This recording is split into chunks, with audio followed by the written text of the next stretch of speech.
আইন বিভাগকে আমরা দেখলাম আবার বিএনপি আবার দলীয়করণ করার চেষ্টা করেছে। সেই দলীয়করণের অংশ হিসেবে আমরা দেখলাম বিচার বিভাগের যে সচিবালয়, সেই সচিবালয়কে বিলুপ্ত করে দিয়ে বিচার বিভাগকে দলীয়করণ প্রাতিষ্ঠানিকভাবে করার চূড়ান্ত সাংবিধানিক নিষ্পত্তি বিএনপি করেছে এবং এটি আমাদের জাতির জন্য লজ্জার।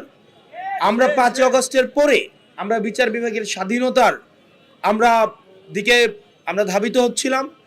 সেটির অংশ হিসেবে আমাদের বিচার বিভাগের আলাদা সচিবালয় করা হয়েছিল, কিন্তু আমরা দেখলাম বিএনপি এসে আবার আওয়ামী লীগের পথে হাঁটছে।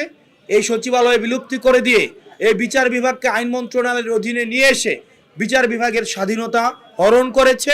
আবার পোস্টিং প্রমোশনের এই অজুহাতে এই পোস্টিং প্রমোশনকে ওয়েপনাইজ করে বিচারকদের স্বাধীনতাকে ক্ষুণ্ণ করেছে এবং সেটির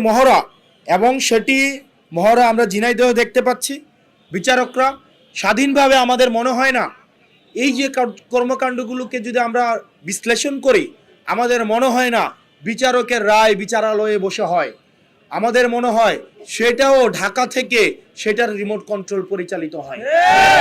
আইনমন্ত্রী যেই ধরনের নির্দেশনা দেয়, আমাদের রাজনৈতিক বিশ্লেষণ বলে সেই ধরনের রায় আবার কোর্ট থেকে সেটাকে আবার প্রেস কনফারেন্সের মতো শুধুমাত্র বিচারকরা স্পোকসপারসন হিসেবে আইনমন্ত্রী যেমন রায় দেন, লিখে দেন, সেটাকে এই বিচারালয়ে আমরা দেখেছি। আমাদের কাছে মনে হচ্ছে বিচারকরা সেই রায়টাই পড়ে শোনান।